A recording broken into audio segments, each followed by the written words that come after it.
So, welcome to the Polyvagal Theory. We're going to look at how the three brains, the head, the heart and the gut, how they work together. And polyvagal theory is about the vagus nerve that runs through the body, touching most of the major organs, and how it affects stress and anxiety, etc., which we know affects our head and our heart and our gut. So I'm going to sort of kind of blend the two things together. Okay, so the head has 86 billion neurons in it. Now, neurons are like little cells that we tend to think about as kind of intelligence. Altogether, they create the intelligence in the mind. The heart has 40,000. So the heart, you could say, just for ease, thinks as well. And the gut has 500 million, half a billion. So the gut has more neurons than the brain, which is why they call the gut the second brain. But the head has many, many more. And I think that's because the brain is the main processing unit for the body. And also you have to think about how much data it has to deal with, because all of the sensory organs, apart from the skin, are all in the head and the face, etc.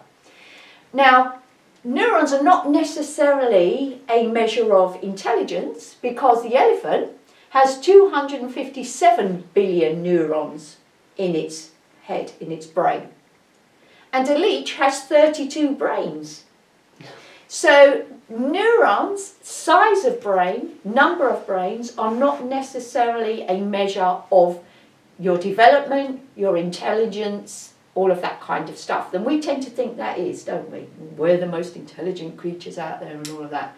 I mean, I personally think elephants are probably much more intelligent than we are. They cry, did you know that? They're very emotional, they grieve. Because my husband, when he was in India, this mother lost, the baby died. Yeah. And he said she actually cried. Yeah. Yeah. Oh, yeah. They're self-aware, they're one of the few animals that can recognise themselves in a mirror. Very, very concerned with family and all of that kind of stuff. So yeah, highly emotionally developed and intelligent. Okay, so the neurons don't denote the level of intelligence. I was thinking about, it's kind of a measurement of how much work it has to do. So a box this size, I might use, 100 nails in. And a box this size, I might only need 4 nails or whatever. So, size in some ways doesn't matter. Could you see a neuron? Under a microscope. Oh, yeah. Yeah. I'm saying if a brain surgeon cut a brain, No, you couldn't see them. Not live like that, no. Okay, so the vagus nerve, which runs from the back of the neck here, all the way down the body, hitting the major organs, and there's loads and loads of connections here. It's the biggest, longest nerve in the body and connects your gut to your brain. It's a communication link, and as I've said, touches all the major organs. 80% of the connections go from the body to the brain. So we're talking from the gut, from the heart to the brain, and only 20% vice versa. That's important. And again, we know that there's more connections from the heart to the brain than there is from the brain to the heart. So whereas we think the brain is controlling everything, the brain in the head, actually, really, it's just like a major junction. It's just processing.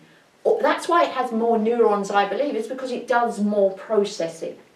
And that it's a communicative system, but it's not the head giving instructions all the time to the gut and the heart. It's a feedback system.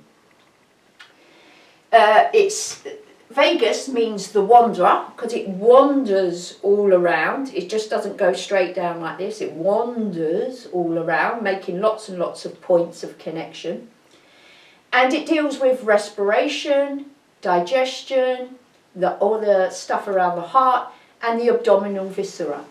Now, a huge part of your fight or flight system is related to the information that comes in from the senses. So I have to see or hear or sense or have a story now, because we have psychological fear now, about a threat. And then that information is processed by the brain, and then instructions are given to the heart and to the gut. So for the fight or flight system, rev up, we need to move, we need to run, we need to fight or whatever. Stop digestion, stop everything else that needs to happen. We just need to get the hell out of it here. Okay, so that's basically how fight or flight works.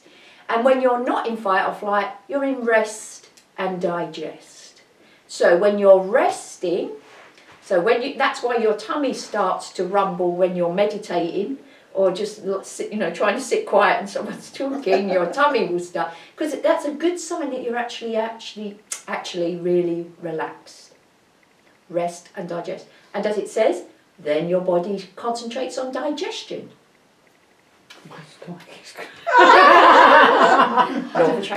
Suggestion. Suggestion. Yeah. Well, it's good, you're relaxed. Okay, so these 3 green circles here, I've made it into a little body, but really these are just 3 levels of the polyvagal system. Poly meaning multi. Okay, so this system developed over time, like the 3 layers of the brain developed over time. So 500 million years ago, our system was the dorsal vagal, and its strategy for success was immobilization, freeze.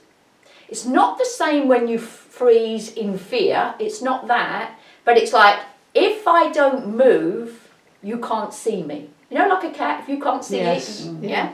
So, and if you watch the documentaries where like the tiger has the gazelle in it, and usually it will hold it by the neck, it will flop.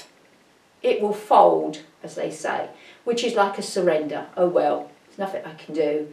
I'll just accept my fate as such. And so that became an important survival strategy. That's all we had at that point. We didn't have the brains that we have now that could work out, well, if I did this, I could get away, or whatever. It was a very primitive brain and a very primitive system. And when we come on to the development of consciousness in a minute, you'll see that in action as such. Now, this part, the dorsal vagal, its chemicals that it uses, its hormones, etc., is serotonin,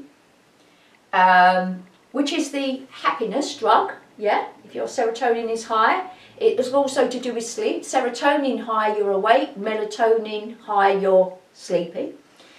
Dopamine, again, which is linked to happiness as well, and those endorphins. Now, what happens, they say, when the gazelle gives up, is that time starts to slow, and people who have had, near-death experiences and that, they will always talk about time slowing, and then a sense of leaving the body. So if you've read any near-death experience stuff and that, when they're like people who are drowning and that, they surrender. There's nothing you can do. They give up, and then time changes, and then they have a sense of leaving the body. Now, I find this really interesting because I do lots and lots, being a hypnotherapist, of past life regressions. No one has ever been in the body at the point of death. And people will tell you, when they have motorbike accidents and that, they kind of find themselves looking down on themselves from a place of height or something. And that's very comforting, isn't it? And it could be to do with, they say that the brain speeds up, the wall's coming towards me, and the brain speeds up. And as Einstein said, if you can move faster than the speed of light, time folds back on itself. So that would be a different sense of time. and you would be out of time, i.e. non-physical, because you're only physical in time. Because it takes me a certain amount of time, because time is a measurement of space. If I move my hand, it takes me a certain amount of time and a certain amount of space to move through. If I don't have a hand, I'm not measuring time and space or creating time and space. Make sense? Don't need to get into all of that. But it's just to show you that it's a very, very kind way of passing, if you like. So it's pain-free. And the interesting thing is I've had a couple of rape cases in the last few weeks, and both of them had that sense. One feigned death to survive, and the other one said, I actually just wanted to go asleep, which is this same system kicking in. So it stops things. Now, think about it, if you're depressed, now when you're mega depressed, you become very flat, don't you, and kind of listless, and you don't want to do anything, and your life stops, you don't want to go out, you don't want to do anything like this. Well, you would be in dorsal vagal. And it's a survival strategy because you're depressed about something, and most of us have huge anxieties and stresses and things like that, which are anxiety, fears and stories about the world. I'm not good enough, everybody hates me at work, or whatever it may be. And so the safest thing to do is kind of feign death. Stay away from everyone. Give up. Yeah. Now, and that would, in order for that to happen, the body has to lower the serotonin level.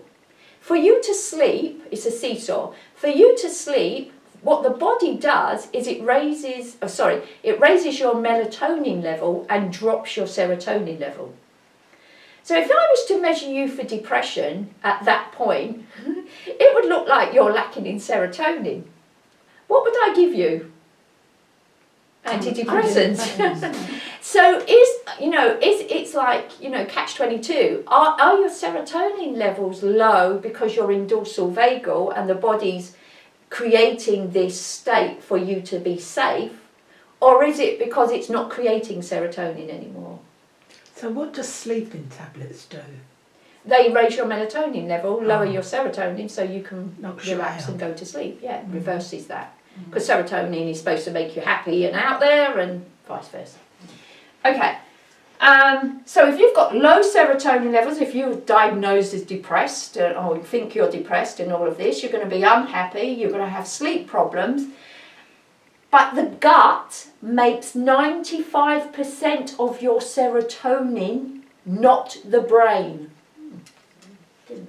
So if your gut is shut down, is in dorsal vagus state, you are not going to be making serotonin. And that's key, isn't it, for our whole understanding. Well, what would cause the gut to close down then? Extreme fear, hopelessness and helplessness. So it starts in the brain, goes to the gut, goes back to the brain. Well, yeah, because the brain is going to when the brain tells the body what to do, it sends chemical messengers. Raise the melatonin, lower the serotonin. So the brain is really just sending out the chemical instructions to the body, and we suffer the effects. Constipation, gut problems, all of those kinds of things. So it's extreme powerlessness, depression, flat listlessness. It can also be diarrhea, because when somebody passes, I'm trying to say this in a nice way, when somebody passes, sometimes everything comes out. So if you're really, really in that helpless, hopeless moment, and you go into that dorsal vagus state, you might get the experience of diarrhea as well. Okay, so that's the dorsal vagus. So that was our first system.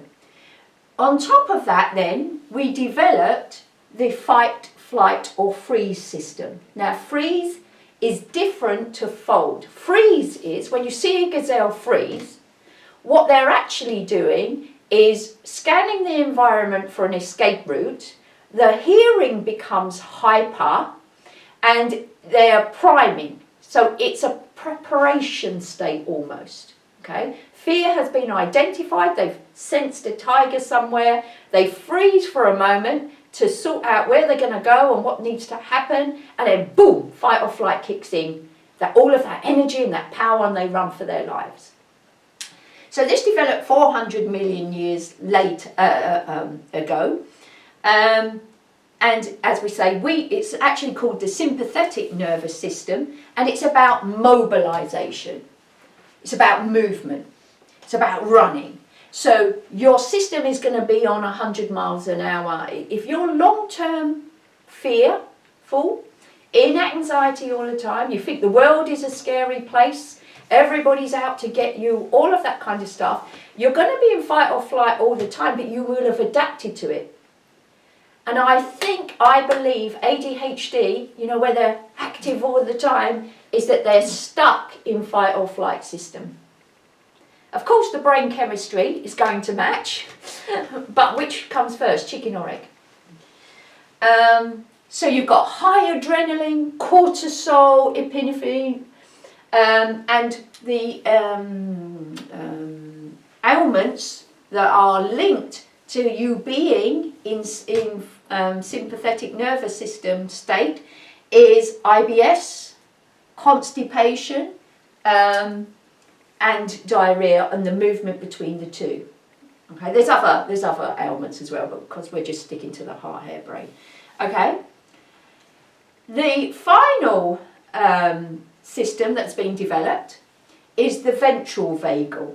Now this, they also call the social engagement system. So this is the mitigating system for these two. So messages go up and down. You move up and down through these states. Sometimes if you're like a normal person, sometimes you're happy, sometimes you're a little bit anxious, sometimes you don't want to do anything. So we're going through this system. It's okay that all the parts are there. They're all there for a good, positive reason.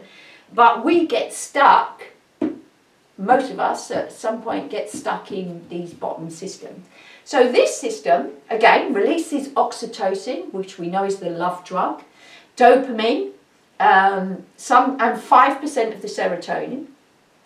Now, the social engagement system and where the vagus hits here, it hits all of your sensory, so particularly hearing, which is why that gazelle, the hearing becomes hyper. If you've heard of misophonia, which is an extreme sensitivity to other people eating and noises, things like that. So if somebody's got it, my friend at tennis has got it, and she says if someone's eating crisps, it's like they're going boom, boom in her head, because that you know, she's a very anxious person really, although she appears very confident. She's got lots of, you know those people who have lots of cosmetic work done and all that, which really is quite indicative of not being happy with yourself and fear and all of those kinds of things.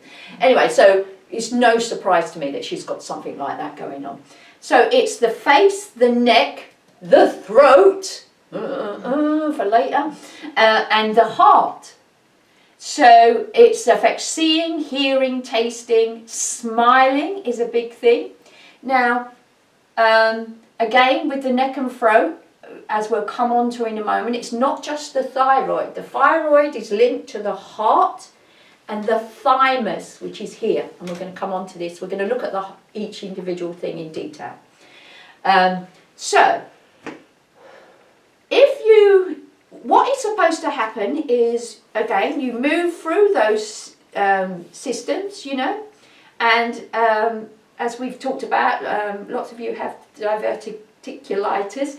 So if usually you're happy and up here, not thinking about it, and then you're going out for that meal with those people you don't know, and you might drop into fight or flight, and you're a bit anxious about it. And if it's really, really bad, you might drop into this and you'll just sit very quietly at the meal and you won't say anything. And then there'll be a point where you feel that tummy react and you need to run to the loo, mobilise and all of that. And then once you've been, you might come back up to here, oh, I feel all right now. So the problem is that lots of us now are stuck in dorsal vagal, those very, very depressed people, helpless and hopeless, who are very quiet, very shut down, timid, all these medical problems related around the gut and the toileting system and all those kinds of things, and are moving up and down this system. So I've got, she's the toughest client I've ever had in my life. Normally I can work through, with all the different tools and techniques I have, even if someone's quite resistant at the beginning, I can get through to them. But this woman is so dorsal. She comes in, even if she comes in and smiles, she'll sit down and go, oh, no. Even if I point out to her, yeah, but hang on, this is better than it was last week. Yeah, but no, everything. Oh, she can't see. Yeah, so I feel drained after every session. Beautiful, beautiful woman, love her to bits, but oh my God, she touches my heart. So she's mainly in this. She's tried everything. Nothing I do works. She oh yeah, I've read that. Yes, I've looked at that. Yes, I've tried. She's completely hopeless. Does she like how she is? No, but and here's the thing: if I do hit a nerve on anything, she jumps straight up into fight or flight, defensiveness. For God's sake, she doesn't say it in these words, but you kind of get the.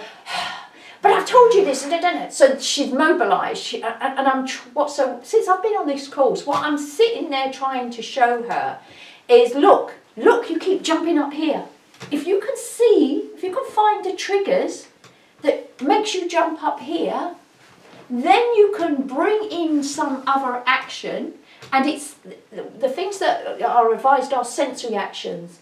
So I've got a lovely breathing dog over there, right, which I use for the kids. It breathes. It looks really real. Shall I just show you? Yeah. Lovely. Honestly, you can get these on Amazon. 26 quid. Best thing I've ever bought. You see them Look, don't listen. you? See it breathing? Oh, yeah. Where? Oh, incredible. See it breathing there? And it snores. So what are you supposed to do? Touch it? So as No, I don't know. as you stroke it, you are releasing oxytocin. All right. And it's calming me down. So what I've started to do is get her, when she goes up into, okay, Stroke the dog. stroke Harry, stroke Harry. Now, if you do it properly, and I go, oh my God, Harry, oh, you're so cool. What I'm actually doing is heightening my own oxytocin and serotonin and all those kinds of things, because that's, when you do that to a baby, that's how you start to teach it how to be in its ventral vagal system. And if that is not built when you are a baby, like my mum, again, I think she was depressed, but off doing other things. I remember I'm screaming all the time because I had celiac, so whatever she's feeding me is poisoning me, and so I'm screaming all the time. So of course she's not going to want to be going or being near me, is she? So I'm probably left in the cot screaming or whatever. So my my social engagement system perhaps wasn't built in the way that it should have been. So I had no way of coming back up to here. And so the way to do it, as we'll come on to later, is to activate the seeing, the hearing, singing. So does anyone want to stroke it? Yes. So you can get every breed of dog, every breed of cat. Honestly, I recommend them for everybody. What do you call them? I don't know what they're called. I can't remember what they're called.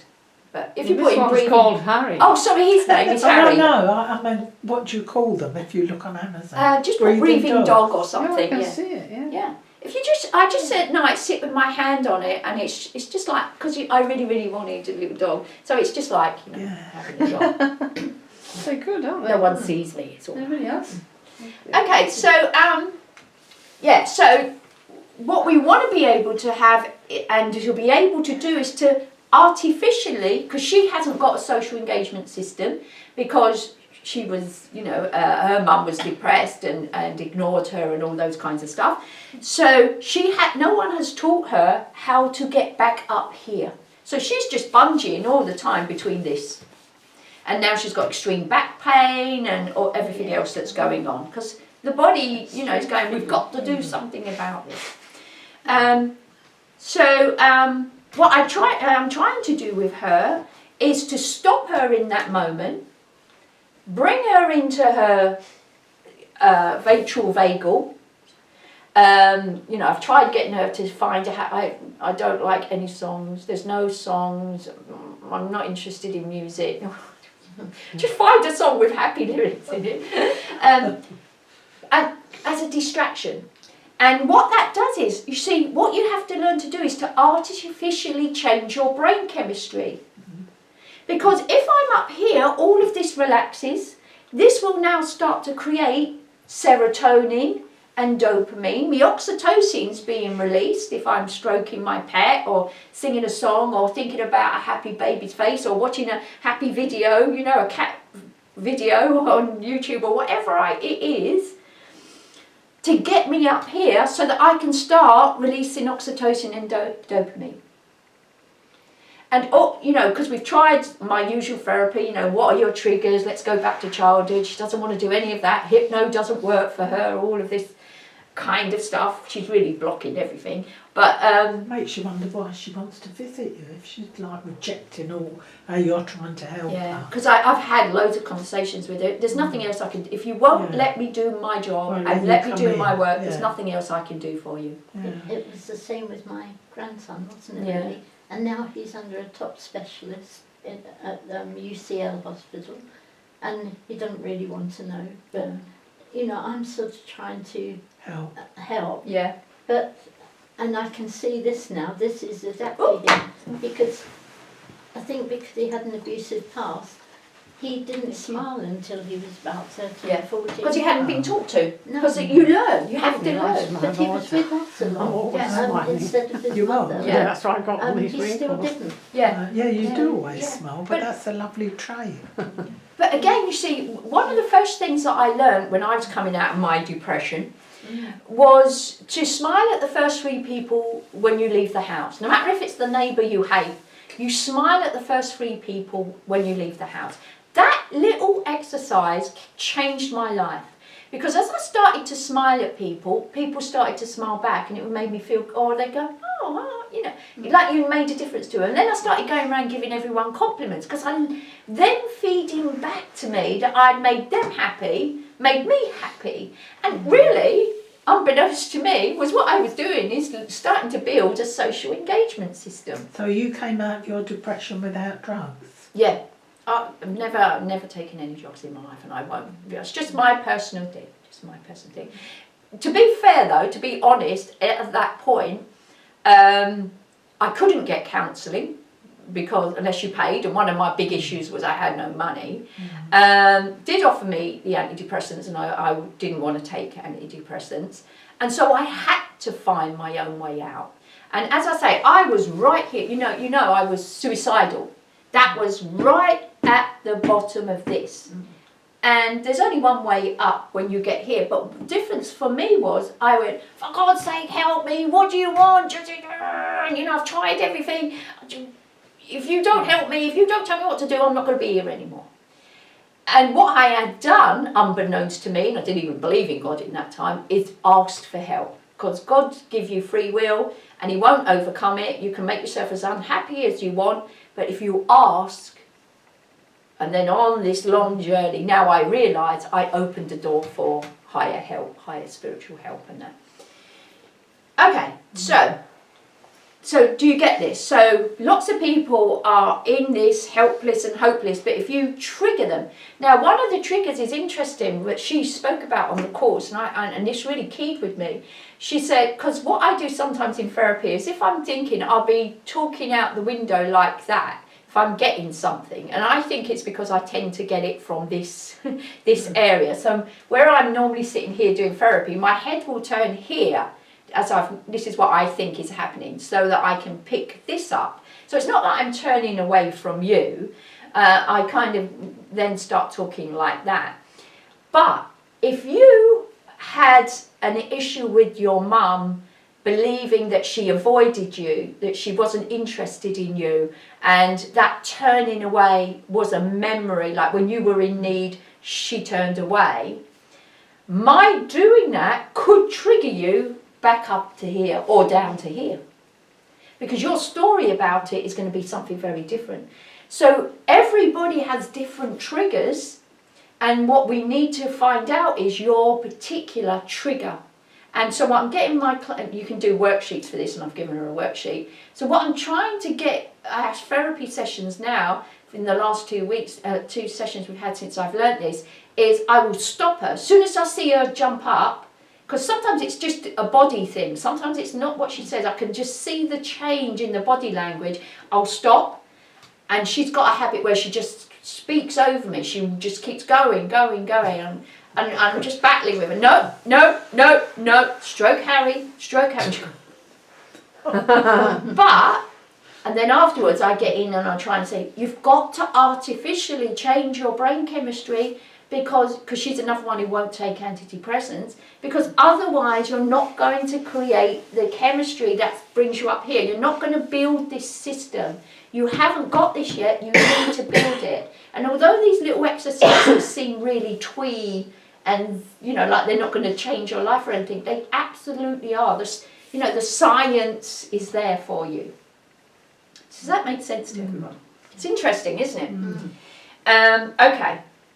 So then I realised that this links to this how we developed and why this relates to the gut, because obviously the gut really is about digestion and food. Okay, so we're going to take a little turn for a moment here. So these are my little single cells.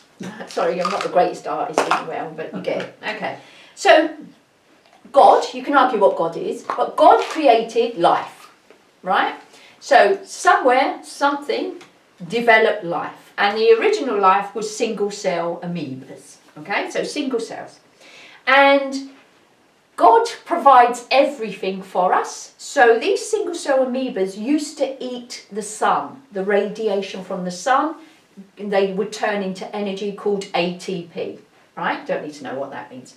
So basically these are little cells just floating around, going around, happy as day, just eating the sun, which is plentiful, the radiation, which makes ATP, which allows them to move. So they ingest, move, ingest, move.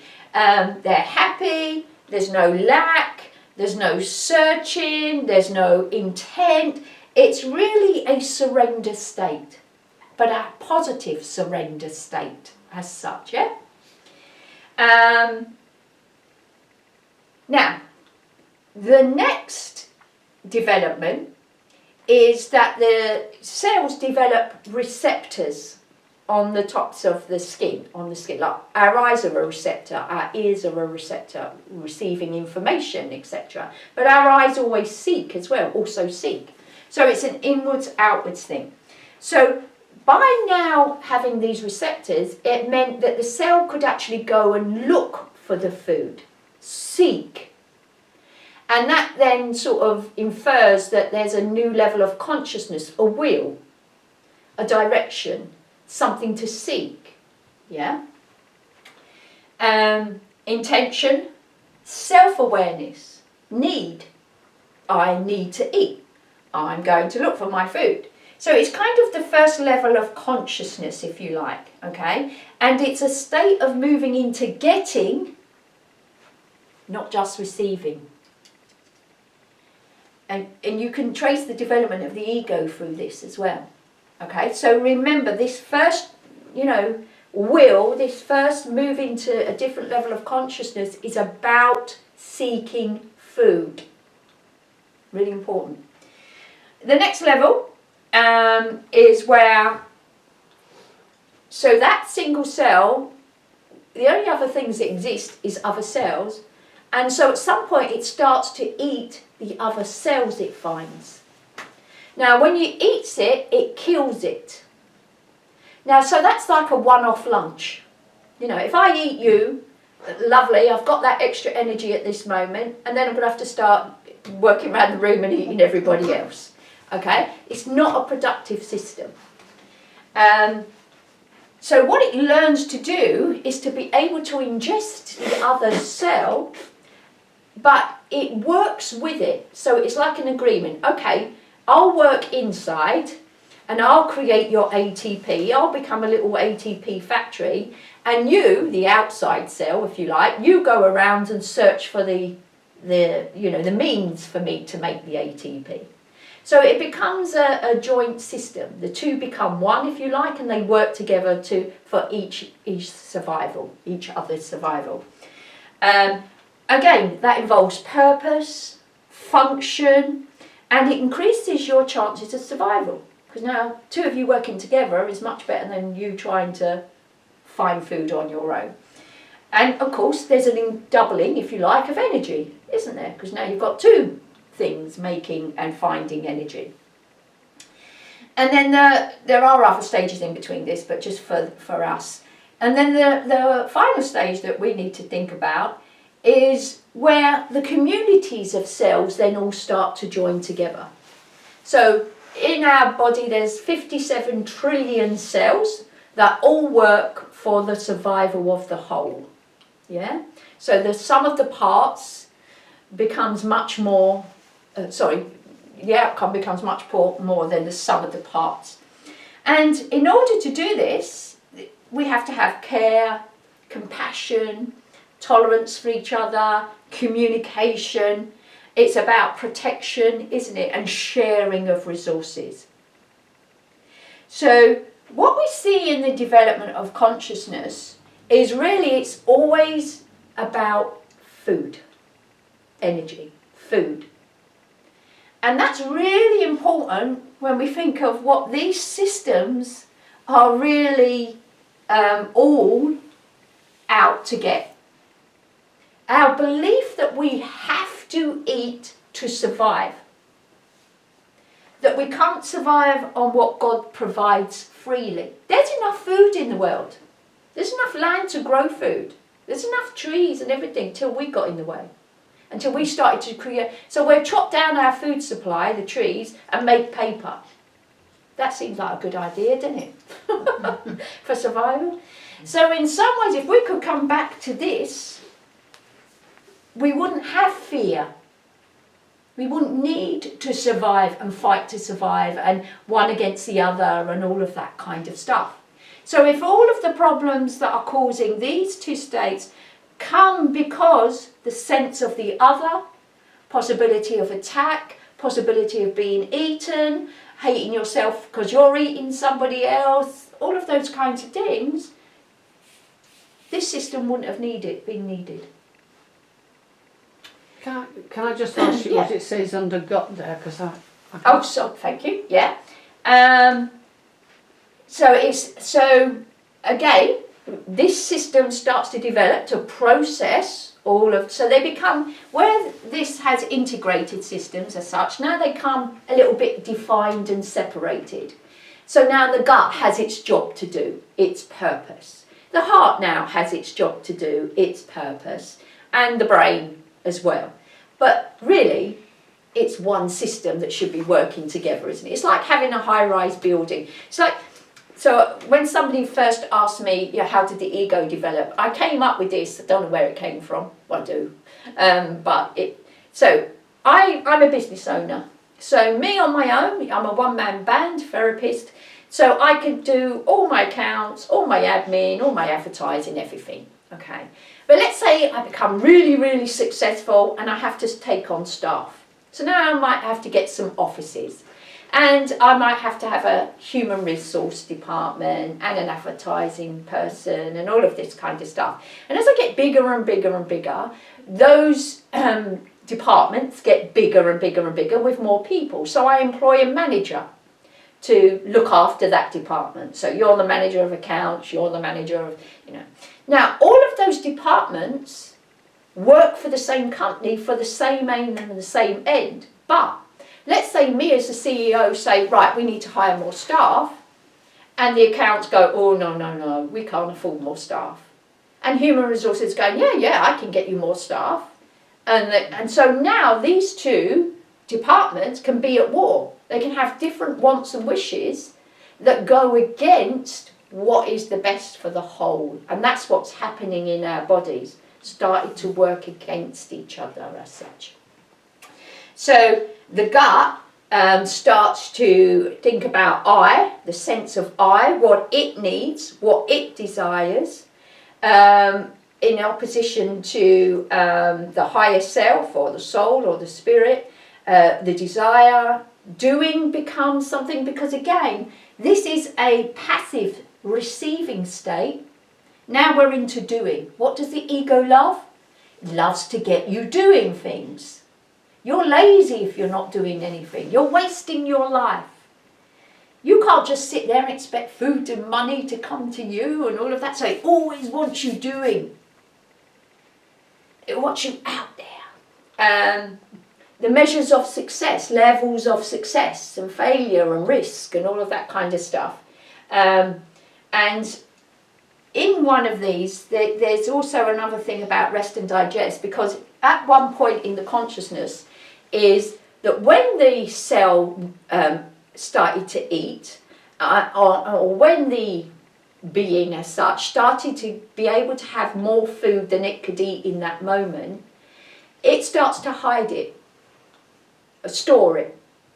Now jaybirds, if they get their food and they store it, they hide it secretly. If they think another jaybird knows their stash or has seen them go and store it there, they will move it. So it's a huge kind of amount of consciousness about, and they call it object permanence as well.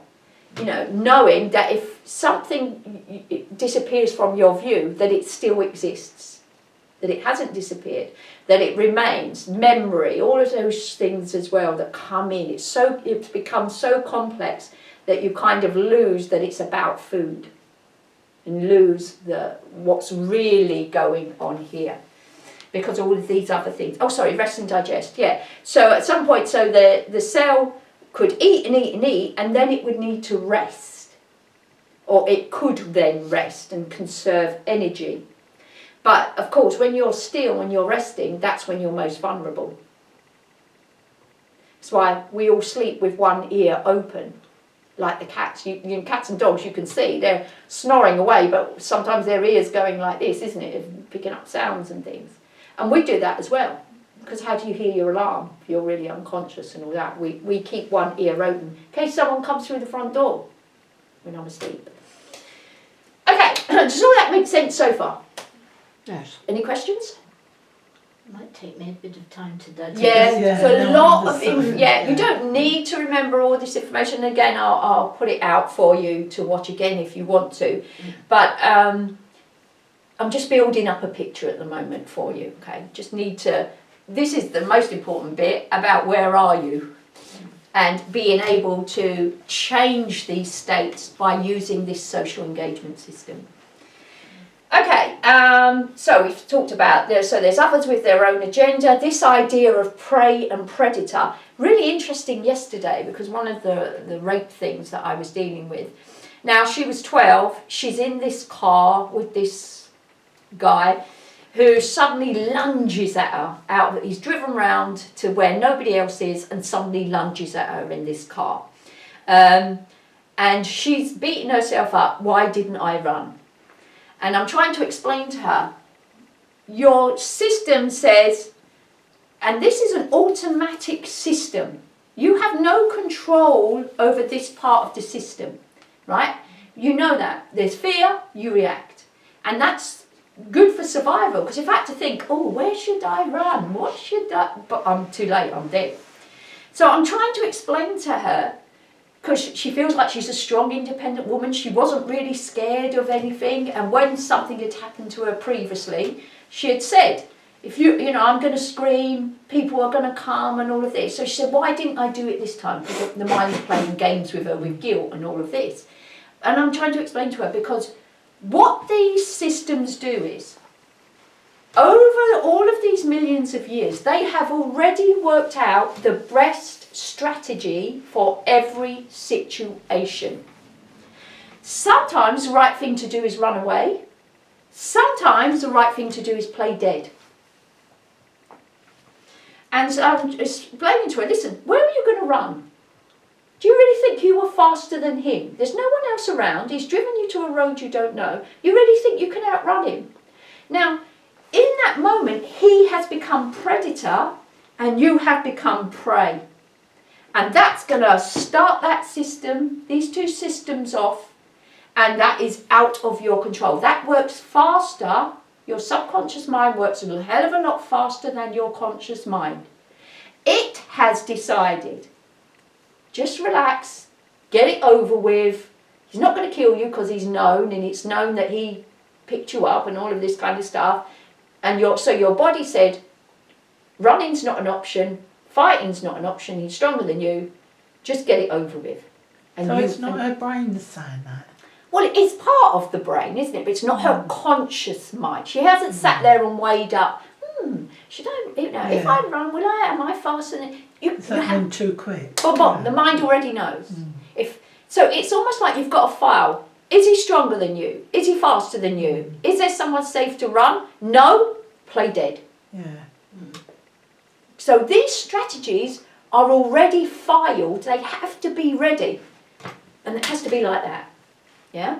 So I'm explaining to her, you did absolutely the right thing.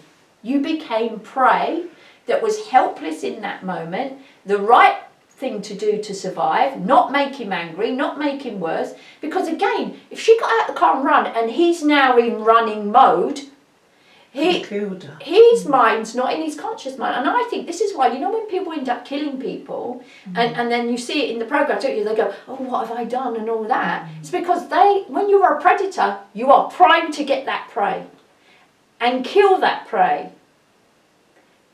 Conscious mind's not there. Oh, but if I kill them, I'll go to prison and all that. You're in automatic mode. And that's why I think people end up going too far all the time and doing those kinds of things. So she did absolutely right. So to know this, hopefully I'm bypassing the ego that's playing havoc with her with guilt and, she's weak and she should have run and all of this. No, she had no choice. Did she accept that? Yeah, I mean, at the end of the session, yeah, she's still struggling with it a little bit, but we haven't got to the main bit yet. Because what happens is the mind will give it over in little bits. So we had just got to the point where he lunged at her. I mean, everything that happens after, because often they won't remember because they've gone into dorsal and they leave the body. Why is that though? Sorry, I'm not digressing. No, why is it though that you can't take things in? Because I find this. I have an important appointment or something, a hospital or anything. I come out and I think, what did they say? And it's as if I'm listening, it's not going in. Yeah, but my brain isn't absorbing. It is absorbing. When it's something official, I just seem to forget what they said. So think now about what you know about France. France? Yeah. Yeah. Yeah, because it's not sitting there, is it? You couldn't put your finger on what you know about France. But if I said to you, what's the most famous building structure in France, you'd say Eiffel Tower. Yeah. So that wasn't sitting there, was it? That you could put your finger on. Yeah. You know it. So knowing is nebulous. You don't know what you know. Like I don't know what I'm going to say. Like when that person years ago asked me, well, how did the ego begin? I didn't know. I knew that. So mind, see, we can get into a whole thing about what mind really is. I think mind is a continuous download. We've been taught that it sits in your brain. Memory, for example, isn't in your brain. Carl Pribham systematically cut out every single part of a rat's brain, but they still could remember the run. So we know that memory is not in the brain. Now, I personally think water holds information, so I personally think memory is in every single cell, and we know the heart remembers. I'll come on to this at the end. So, where you might think and be told, and you might experience memory, because really, where do you experience the program from the sky satellite? The point of focus, the telly, that has collected all that information. So the brain is like a transducer. It's collecting all the information, collecting your thoughts. And so, as I say, when we used to go to the pub quizzes, one team always used to win, annoyingly. And if we got there early and our aim was not to sit near them, but to get the table near the fire. If we got there early and got the table by the fire, which was next to them, we would do much better in the quiz than if we got there late and sat at the back of the room. And I believe it's because, and we know that your thoughts can be measured out of your head, not the content of your thoughts, and maybe that's just our lack of machinery, but your thoughts are being broadcast outside your head. But are they outside, or is it that they're actually coming in? So that's a whole other session. So you do know, and if I gave you hypnotherapy, I could bring back everything that was said in that session. So it goes in. You are taking in, I think it's so many billions of bits of information this moment now.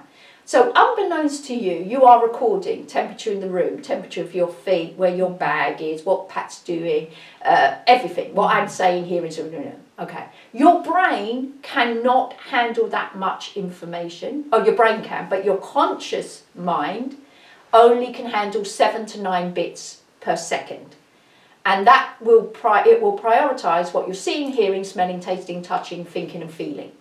What you need to know in this moment.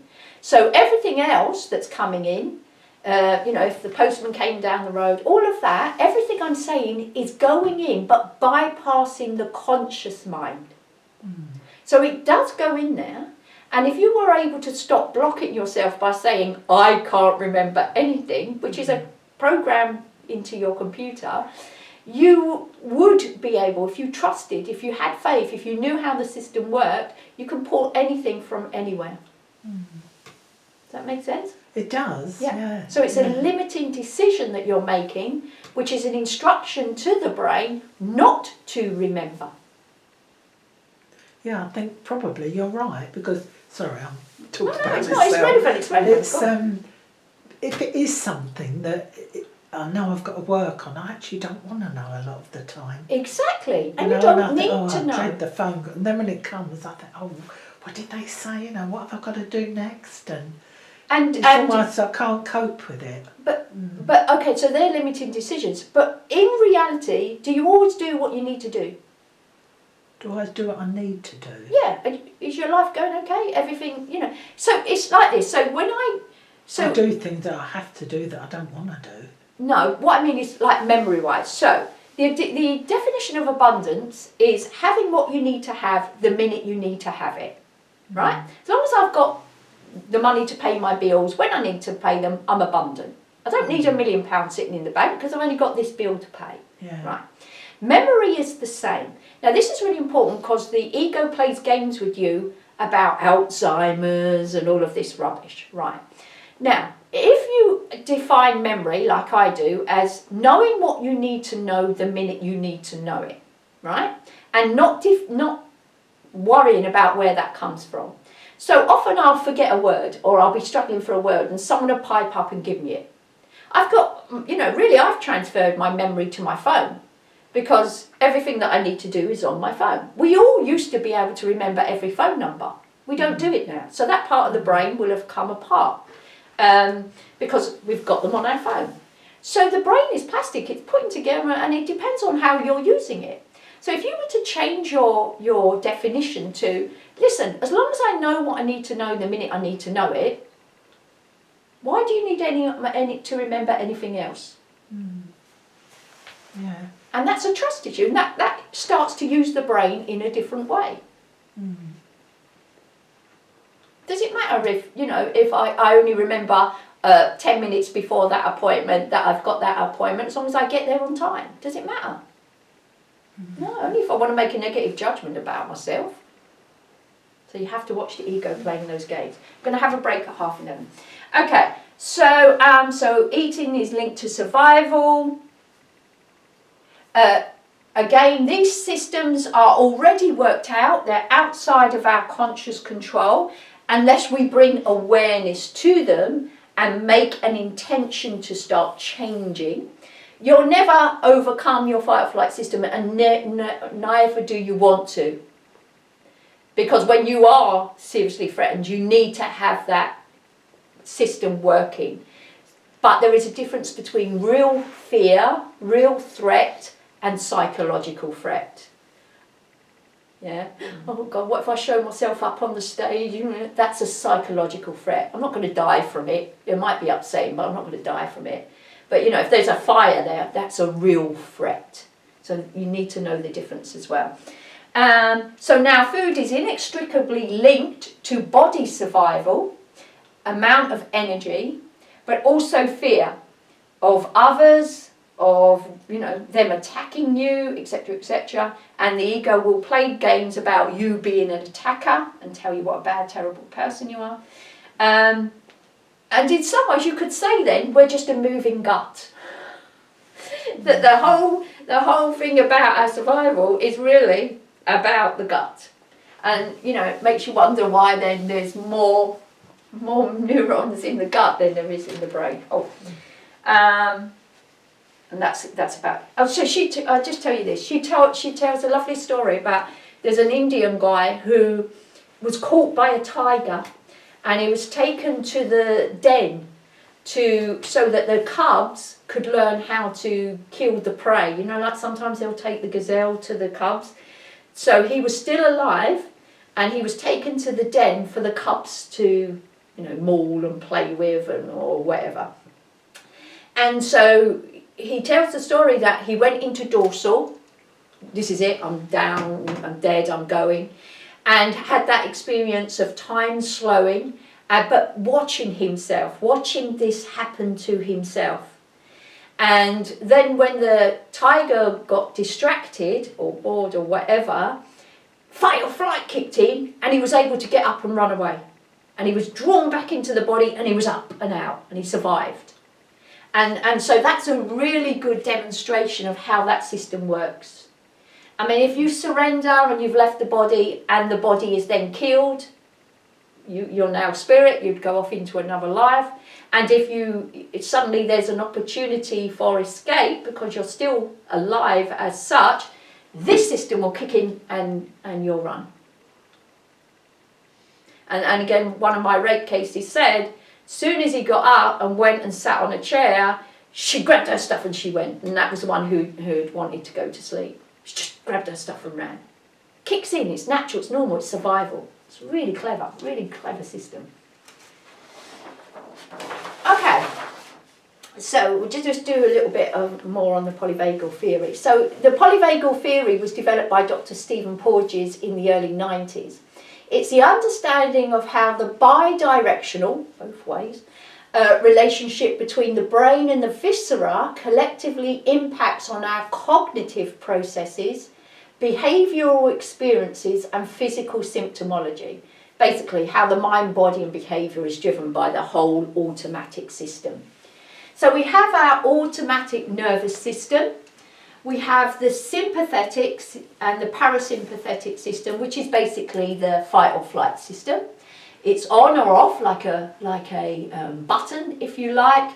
And if it's on, you're going to have lots and lots of energy, adrenaline, cortisol. You're going to try and run or you're going to try and fight. And then the parasympathetic turns it off. And then you'll have that relaxation come over you, everything will calm down, blood and oxygen comes back to the front of brain and you're able to think. Now, isn't it interesting? That fight or flight system takes blood and oxygen away from the thinking brain, and we think that's a problem, but it's actually a survival mechanism. So you're not sitting there trying to interfere with what's already known to make you survive. So there's a good reason that the blood and oxygen is taken away from the brain. When you're having a panic attack, it's good that you can't think straight, because otherwise you would do something else that may not help your survival. And then this comes down into that ventral vagus, which is the social engagement system, and down into that dorsal vagus. So, in babies, the first system to develop is that dorsal system, right? That fold system, if you like. And interesting that the only two fears that you're born with is fear of falling and fear of loud noises. Which is why, some people are hypersensitive to sound, especially if they, had a bad time in the womb or those first months and weeks and stuff. And the sympathetic system, as I say, that's developed by the time you're born, but that ventral system has to be taught. That social engagement system is taught. You're taught how to engage socially.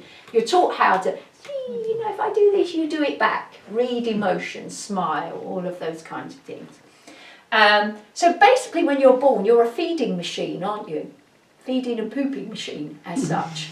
Which is really all they are at the beginning. It's why it's so hard work, isn't it? You don't get much back from them. They don't smile till 6 weeks or things like that. So what's the most important thing, being a feeding machine?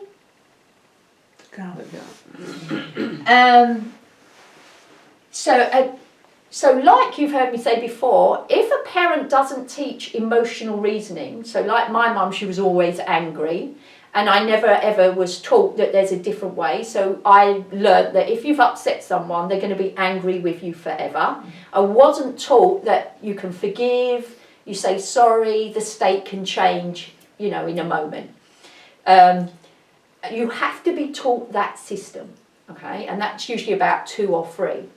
But the emotional regulation system, which is linked to that social engagement system, should be taught from birth. Because it's not about saying sorry and changing behaviour. It's about if your mum's like this or your mum's like this. That's how you're reading the world and whether you're safe or not. And whether they're shouting, well, they're speaking quietly. Because that's going to affect the hearing, isn't it? And what the information that you take in through there. And if that isn't built, you live in dorsal or the sympathetic. And so we cannot, and again, this is why therapists always want to go back to childhood and the womb, is because we need to now know what system you have built. If you have a social engagement system, so I need to know how your mum was with you when you were born, how you were in the womb, and what was the home environment like. If you lived in a state of fear all the time, then that might give me a clue. If your mum was depressed and sort of flat-faced, then you're not going to have been able to build that emotional regulation or the emotional reasoning systems. Do you think people can be born without empathy? 100%. Yeah, some people literally haven't got a feeling when you talk, and you can tell they're just not. I mean, the extreme version of that is the psychopaths, isn't it? Mm-hmm. Now, because your brain is being built in the womb, the connections are being made. If you come out and that you're not taught emotional regulation, those connections are not built in the brain. You physically can't do it because you haven't got that system built. Or things happen to you in the womb, whether that be physical or lack of something, that again affects brain development. So psychopaths actually have a deficiency in the brain or an injury or a lack of development of a certain point. So yes, 100%. But a normal person would have all of those bits to at least some certain, because like you were saying, even if the mother doesn't provide that, if I spend a lot of time with my gran and she's smiling at me, I'm going to have at least a little bit of it developed. Can I just say, sorry, just quickly, my partner, ex-partner, he hasn't got any empathy at all, he's just not on our normal wavelength. But he was brought up, his mother was Italian, never spoke English. Yeah. And I often wondered, could that have... I mean, she loved him, and, it's well known she did love him, but I just think maybe he wasn't taught. Well, How unless old are you? unless I knew sort of more about it, I can't really say. But you know, he would if she's speaking to him only in Italian, he would know Italian. So Yeah, he did. it doesn't have to be English. It's you Oh, know. so that's not the No, coolest thing. no. You'd have to look into what really was going on for him. Now, and the other importance about mum particularly, but also dad, is they provide the food. They ensure the survival. So if your mum's not interested in you, or, you know, the message that the child is getting is that, you know, they don't like me, I'm wrong, I'm bad, or, you know, they're not addressing my needs, then that sets off fear, doesn't it? Am I going to survive? How am I going to survive? If they won't feed me, what am I going to do? If they're threatening me, what am I going to do? And at that point, you're just a feeding machine. So food becomes inextricably linked to these fears and beliefs and programs. This is why food is, you really have to understand and really think about diet, as we've said. Do you want to take a break now? Shall I go on just for a little bit more? Go on, it's interesting. Okay. So, I'll just do this page and then we're halfway through. So, we're going to look, so the brain. So again, you know, the brain developed as well alongside these systems. So our inner brain, the first brain that we had, the reptilian brain, we lived on the instincts. Sensing where to go to get that food, what to do, everything's safe, all of that kind of stuff. Okay, and in some ways that's linked to the dorsal.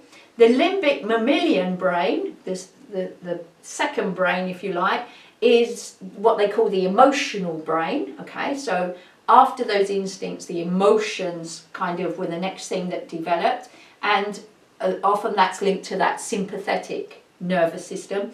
And the new brain, the neocortex, is now logic, reason. And again, that's our new ventral social engagement system.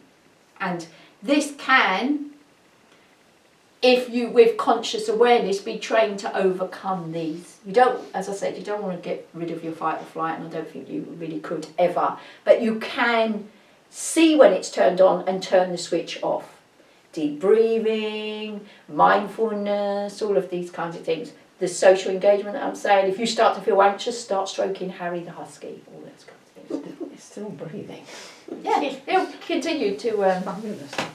Is it? You should get one. Yeah, honestly, you Definitely should. gonna get I think they should be on Eerie. prescription. I think they should be on prescription. The cats, the little kittens are adorable. It's best thing. The kids love it as well. That's why I got it really. Well, I think I got it for me, but I thought, I can use this with the kids, you know, when they're nervous and that, you know, it's a distraction as well. Okay, so we're going to look at the dorsal system in a little bit more detail. So as we said, it's the oldest. It's the vagus starts at the back of the brainstem. It influences diaphragmatic organs. So underneath the diaphragm. So really here, this system here, which is obviously now. Really, your stomach's up here, isn't it? But we talk about the intestines and the bowels, and the digestive system is really here. So if you've got issues here, which I know a lot of us have, this is the bit you need to really listen to. So it's the gastrointestinal affecting areas affecting ingestion, digestion, assimilation, and elimination. In its passive state, it's linked to passive feeding, reproduction, conservation of resources, and again, this is why you might store fat here. It oversees the metabolic baseline, the amount of oxygen and the amount of nourishment that you have. Okay, so we could call this the gut brain, the second brain. Its adaptive response to threat, as we've said, is to immobilize, to stop everything. So if you feel, now remember a psychological threat, and if you feel threatened all of the time, you will adapt to it. This immobilization will stop you digesting, stop you eliminating and assimilating. So again, you know, we're talking constipation, irritable bowel syndrome, all of these kinds of things where things stop. So in this state, your heart rate might drop. You might have low blood pressure because it's a shallow breathing. Dissociation, again, not feeling like you're here, not kind of feeling part of the world, not fitting in, not, you know, all of those kinds of stuff. And again, the effect of that may be you don't want to go out, you don't want to engage with people, you don't want to do anything. It can numb you out physically as well. Certain parts of the air, you know, so, I don't know, Raynaud's syndrome, things like that, actually start to, you feel numb. You don't feel anything. And again, I've talked before about not being able to feel things, to know everything up here. And my big experience was not being able to feel God. Yes, I know He exists, you know, 100% and that, but I can't feel a connection to Him. So that numbness, that kind of dissociation from the thought and the feeling. You might have a lot of fainting. One of the girls on the course was talking about, she went through a phase when she was a teenager of she would just faint everywhere for no reason. Blood pressure was okay, had all of the checks, and just now and again, you know, when obviously stress got too much for her, she'd just cut out, she'd just go, dorsal response. And this is, so some of the symptoms here, fibromyalgia, constipation, IBS, autoimmune diseases, celiac, intolerance of wheat and gluten that I've got, etc. Migraine, which I've suffered from for most of my life until very recently, and low blood pressure. So if there's a physical pain or injury, what the body will do is, if it's really bad, it'll make you pass out. Okay? Because, and that's the same thing, isn't it? Escape. It's too much, I need to escape. So it takes the consciousness away. It stops the action. And people who live in dorsal feel unsafe even when they're completely safe. So my client here every week with me is completely safe. I'm completely not. She actually loves me. This is why she still comes. Because she loves me, she loves my mindset, she loves talking to me and all of this. And yet she can still go into fight or flight here. I can just say something or do something. Suddenly she's not safe anymore in the world. Vicky. Why have I put Vicky? Oh, that's one of the rape things. But shame and guilt, but shame and guilt come in. So when I was talking about the rape things, you know, I really wanted to go asleep. Or, you know, I kind of was paralysed with fear, or, you know, I felt like I was looking at it or whatever. So shame and guilt comes in, which is the ego, again, trying to not let you move on from something because it loves you to suffer, holds you in that event. It's a way of keeping you in that event. And because usually it's a lie, false evidence appearing real, you can't resolve it yourself. So you come to me, and like my client yesterday, I say, but hang on a minute, you're not weak and you're not stupid for not running. You are in your fight or flight system. You weren't in control of this. And so therefore she can let go of the shame and the guilt. And what I do with people like that as well, I point out to them, every 2 years you have a completely new body. So the body that was touched all those years ago no longer exists. You've had loads and loads of different versions of you since then. Nothing about you exists from what he touched or what he did that to. And that really helps people as well to separate them. Say, oh, I haven't even got the same skin. It's like the suit. He touched the suit hanging up in the corner, but even that suit doesn't exist. So this is the key, because it becomes a head-gut battle. And you need to deal with both. That's why you always need to deal with it psychologically, any trauma and fears and false evidence appearing real. You always need to bring the truth to the lie, truth to the darkness. The gut, again, is going to be the symptom. The cause is going to be the story you're telling yourself about the event.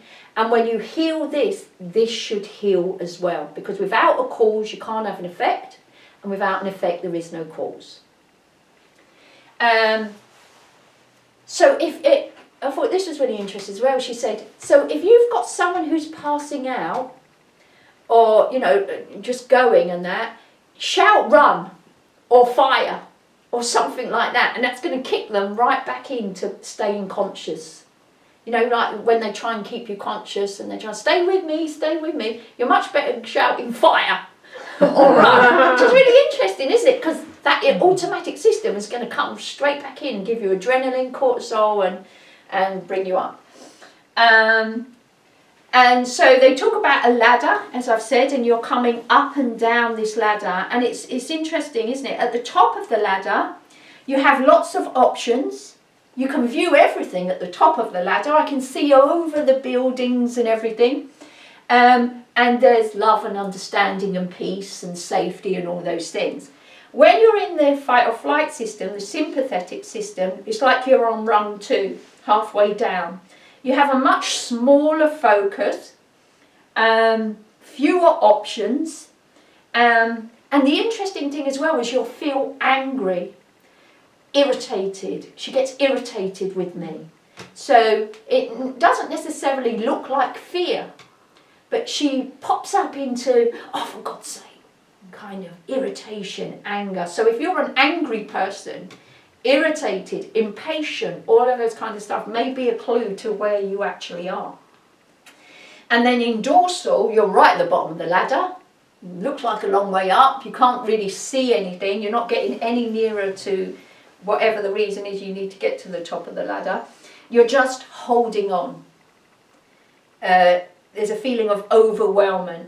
And everything is hard. That's what I get from her. Oh, everything's hard. Oh, I've tried this. It's hard. I'm so tired. When she can't beat me anymore, she'll go into, oh, but I'm so exhausted. And she's not doing it. I know she's not doing it. You know, it's just how I'm chasing her ego down the road, really. So does all that make sense? Can you start to see where I'm going with all this, especially all these gut issues and autoimmune diseases that we have? So you might not recognise that you're in dorsal because you'd have adapted to it. I didn't know I was seriously depressed and suicidal till that point where it all came crashing down. I wouldn't, if someone said to me, oh, do you feel really helpless and hopeless? No, because I was still doing and I was still trying. I was angry all the time. So I was mainly in here, out there, but really, subconsciously, I was well in dorsal, and I've been in dorsal most of my life without me even knowing it. But this, sometimes anger feels better than helplessness and hopelessness. At least it feels like a bit of power, a bit of energy, and I was angry with everyone. I would write all these letters to government and everything. Nightmare. Impatient, intolerant, cynical, everything you could think about. If only I knew then what I know now. But now you know it. So let's move on to that second system, the sympathetic system in detail.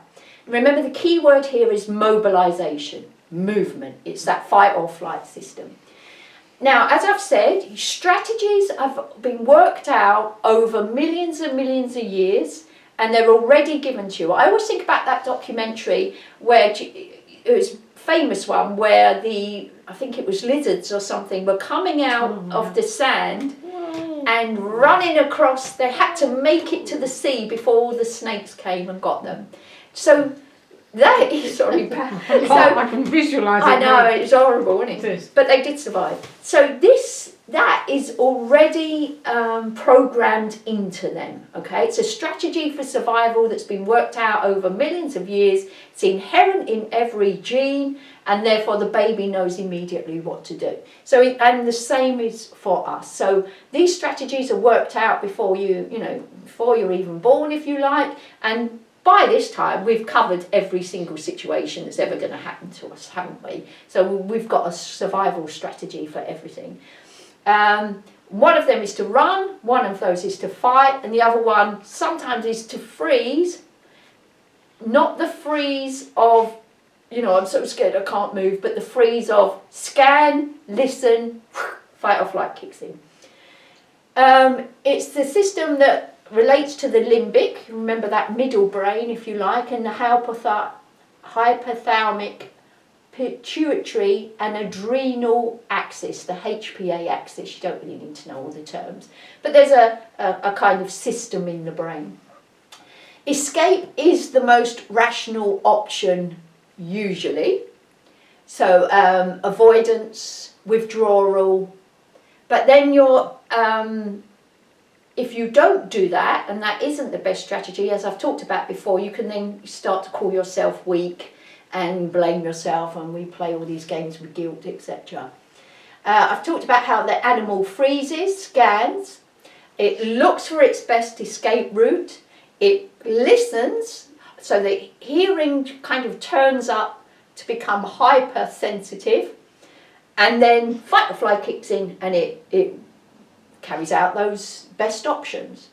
Now, the sympathetic system puts a huge strain on the resources of the body, and so should be on and off. So if that electricity light is costing me, let's say, £1,000 a minute to run, as soon as I don't need it, I need to turn it off, don't I? And so in the same way, we should not be letting this fight or flight system run constantly. But unfortunately, for a lot of people, they now live in that system and they've adapted to it, and they don't even realise they're in it. And you'll feel angry all the time, as I talked about, impatient, irritable, jerky, all of this. I really think ADHD is this as well, where your system's on all the time. You can't sit still when you're fidgeting, and often you see people, don't you, sitting there like that. Oh yeah.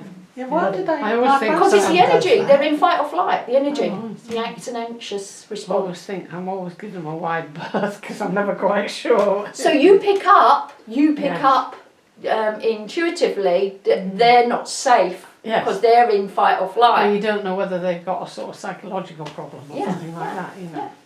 So- I'm laughing because my grandson, I don't think he has, but he'll talk to you and just keep doing that. I just said to him, Well, just make do him I aware go- of it. Do you have to keep doing No, that? just say to him, why are you doing that? Because at least you're bringing it, instead of telling him off for it, it's wrong, you're kind of just making him think about it. Why do you do that? When do you do that? Do you do that all the time? Or is it certain, just gently to kind of plant the seed kind of thing?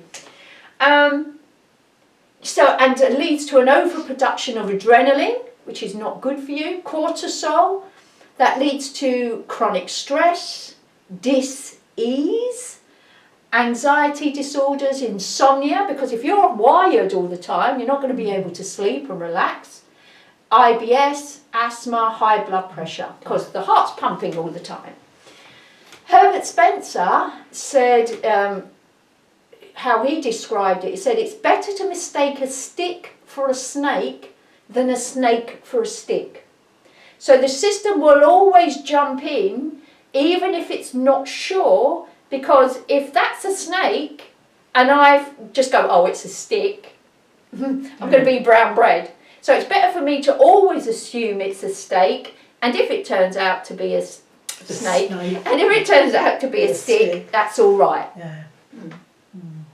So it's always going to kind of fear the worst, assume the worst. Yeah. And once that reflex is set, once we developed this system, it's an evolutionary good system in one way, because it makes you survive longer, but if you don't have to worry about your survival, now actually you can turn your mindset to planning, to leisure, to development of other things, which is where we are now, our life are about other things. The Venus vagal, the social engagement system, as I've said, it was the most recent system to be developed. It's unique to mammals. We talked about elephants earlier, dolphins, apes who are self-aware, all those kinds of things. And it requires self-recognition. It requires you to be able to know what you're doing, to understand what other people are doing. So mirror neurons that we have are really important here as well, because the baby mirrors. When you smile, it should smile back. It should learn that's the proper response, etc., etc. It's supradiaphragmatic, so it's all of this system above the diaphragm, and it's evolved to soothe and calm. Not to turn off the sympathetic, that's the parasympathetic's job. So the fight or flight system already has an inbuilt system that turns it off, that says fret is over, calm down, send all the blood and oxygen back everywhere. But this is a different system. It's supposed to, you'll be able to think logically and rationally and of a different strategy. So it's almost to overcome these systems. And it supports states of rest and digest, okay? Your relaxed state. So many cranial nerves target the head and the face and allows us to use our eyes, ears, voice, facial expressions to engender safe states conducive to co-regulation and bonding. Because we're reading, language is 7% communication. You're reading the emotional expression, the vibe, my gestures, everything like that tells you whether I'm safe or not, if I'm happy or not, if I'm threatening or not, all of these kinds of things.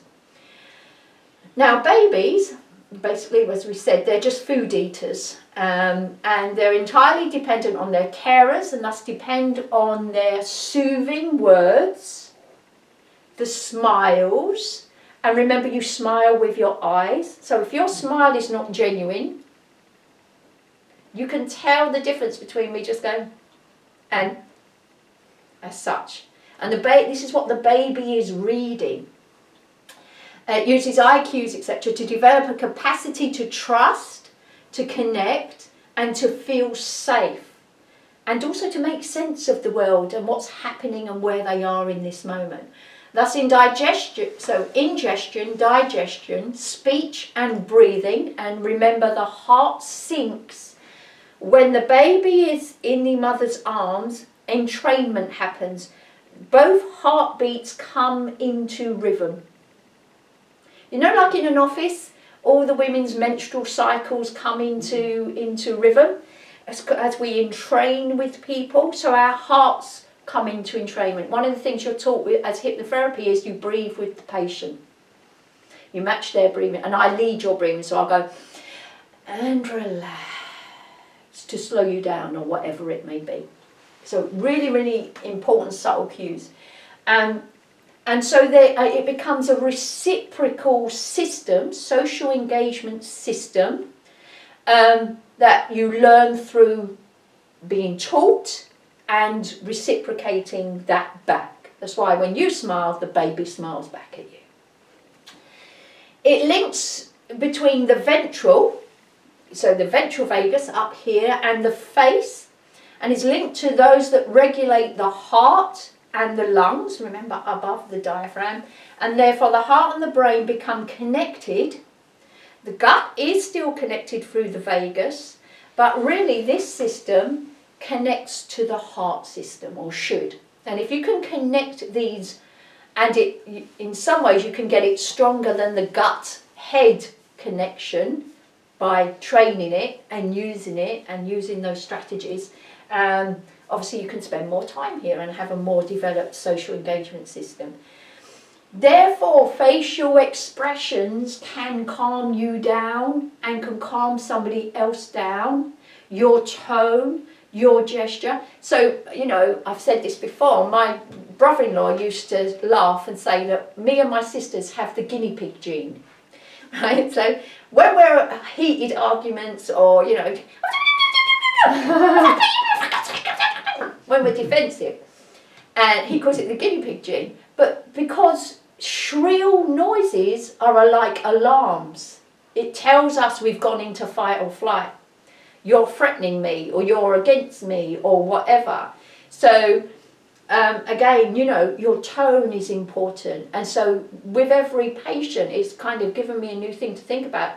And I've noticed sometimes I'm very harsh with people. Sometimes I'm very, I'll speak very properly. Sometimes I'm very relaxed.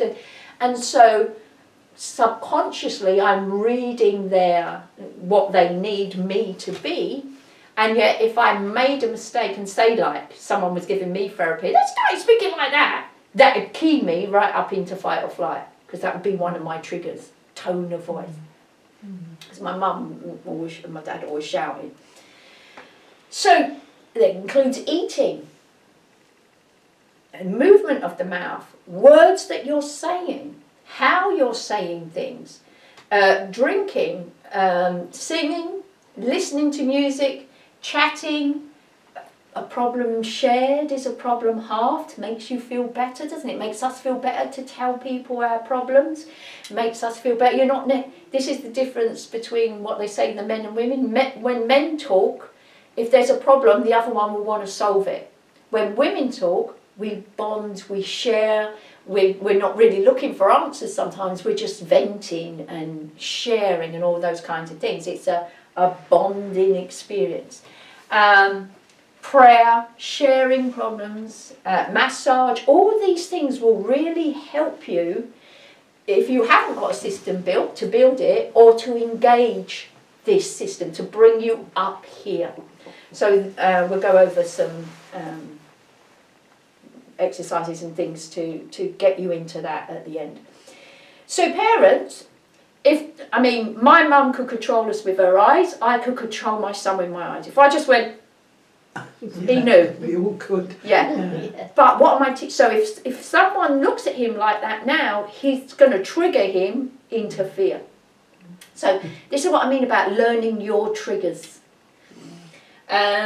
Shrill voices, look of disapprovals, turning away, a certain posture, a certain vibe, certain way they eat can trigger you up and down the ladder. So triggering you up, let's just talk about that as well. So the way you eat reminds me of how my nan used to eat, and I love my nan to bits. That'll bring me up.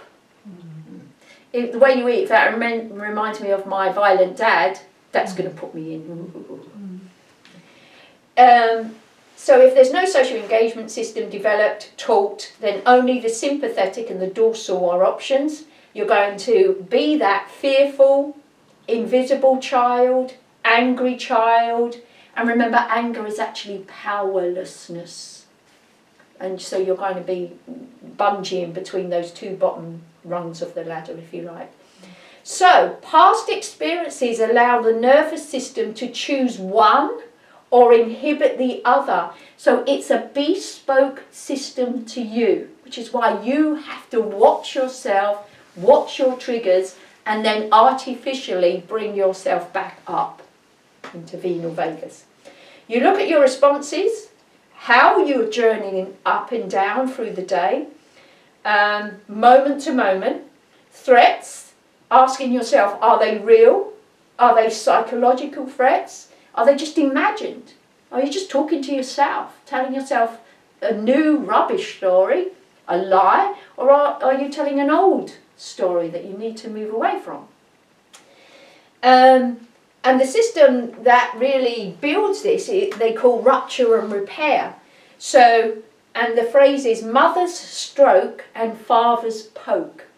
So, my dad always used to take the mickey out of us, and my mum says, well, both of them did, but he was worse, but they said, was trying to make you be able to laugh at yourself, to give you resilience and that. So they did it for a loving reason.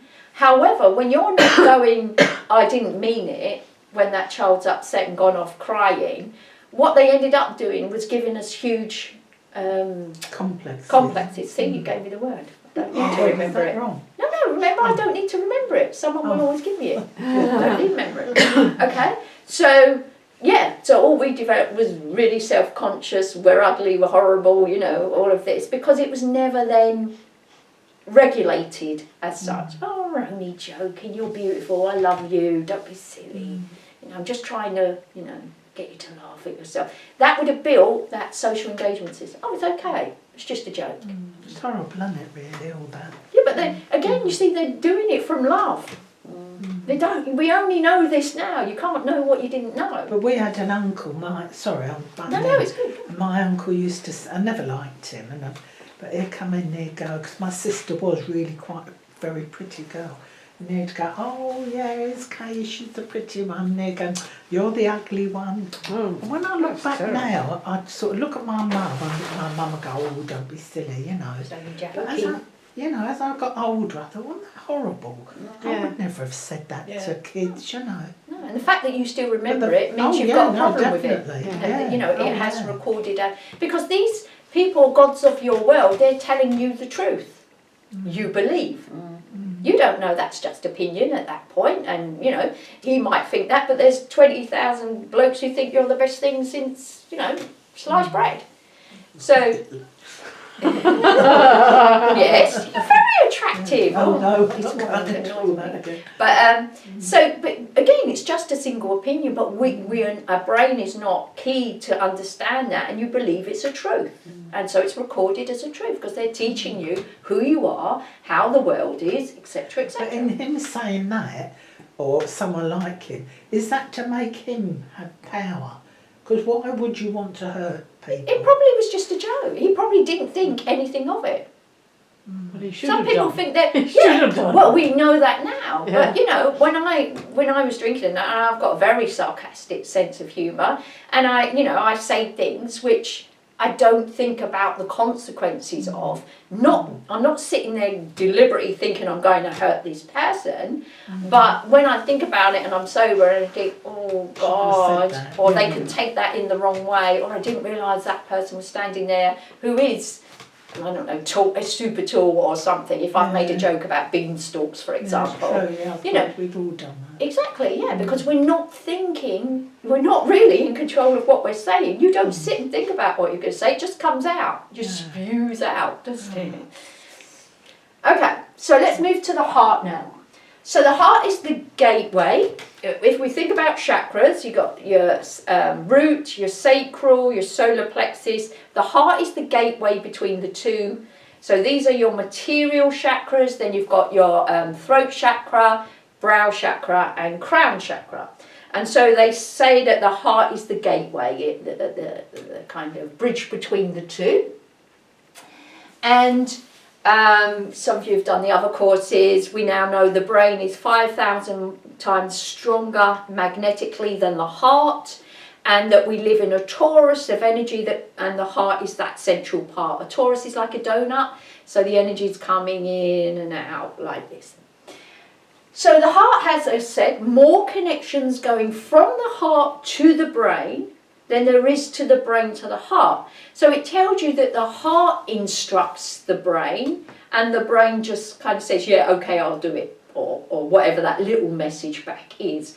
So the heart is, not to say more intelligent, but is sending information to the brain. It remembers. Now we know this through the heart transplants. People who have heart transplants start to have memories of events from the other person's life. There's a really famous case where the little girl had the heart of a girl that had been murdered, and she started to have flashbacks of the murder, and she could see the murderer.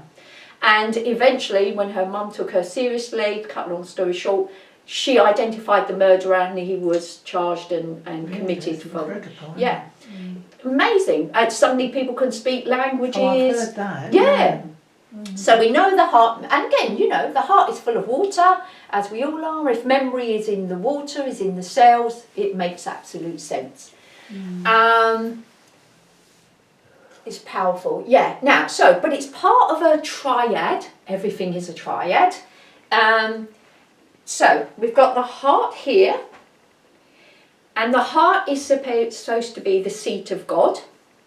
The thymus here, so if you press here, you've got a bone, and if you tap it 3 times, that's supposed to awaken it, and that is your seat of your soul. And then this comes up to the thyroid. Now the thyroid, when I asked my doctor, can you tell me about this so I can work on it, because I didn't want to take the medication, he drew a heart, which is what started me off on this path. So we've got the 3 heart system, and I knew when I did my psychosomatic work, this is about voice, and I thought it was about voice and my ego and all of this. But what I've realised is the thyroid, now, it's electromagnetic, okay, so the brain sends the chemicals through the body, the messengers. The thyroid sends electromagnetic information to the pituitary gland that then sends out the chemicals that the body needs. So the thyroid is responsible for balance in the body. That's why it covers metabolism and reproduction and all those big things. It's your immune system, let's say conductor. If the immune system is an orchestra, this is the conductor. Okay, so it oversees everything. And he said to me, it's a feedback loop and yours is not feeding back. So the messages from my thyroid were not getting to the pituitary. So therefore the pituitary was thinking it needed more energy and was sending too much TSH or whatever it is to the thyroid. Okay, so that's the mainstream view. So then I was doing the spiritual work and I realised so if the immune system should provide and protect me, right, then the immune system is the Holy Spirit. If I'm being attacked by my ego, my thoughts, all my problems are in my head, aren't they? All my fears are in my head and all of that kind of stuff. If that has now taken over the voice, because I voiced my thoughts, I voiced my fears, I voiced my criticisms and all of that, what I realised was I have given power back. I have taken the power away from God and my spirit and given it to the ego. It's a battle of good and evil.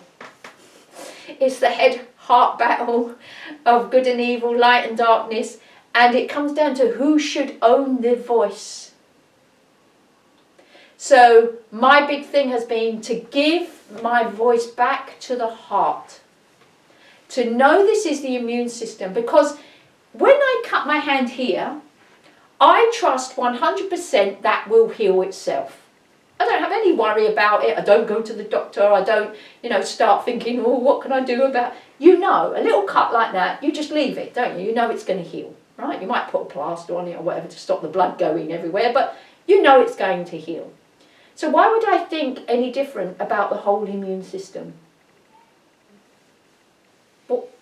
An immune system is an immune system. It's divinely created. It's incredibly intelligent. So why would I worry that this immune system cannot cure everything?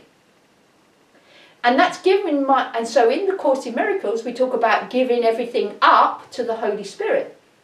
I trust that the Holy Spirit will sort everything out for me. It's back to that original cell of just receiving, of knowing everything is fine, of surrendering, everything is how it should be, and all of that kind of stuff. Of course, the big fear, but if I don't take the medication, if I don't do anything about it, I'll die.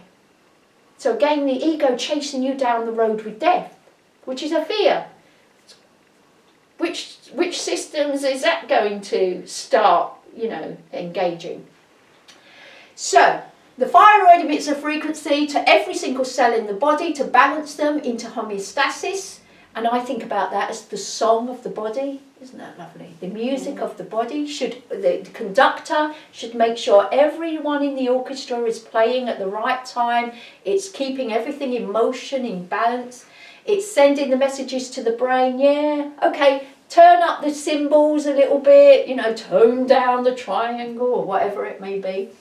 And it does this by dispensing the necessary chemicals to facilitate whatever is needed. Therefore, regulating your metabolism, just taking what you need, eating what you need, when you need it, turning it to energy, not having to overeat, not having to undereat, should be perfect.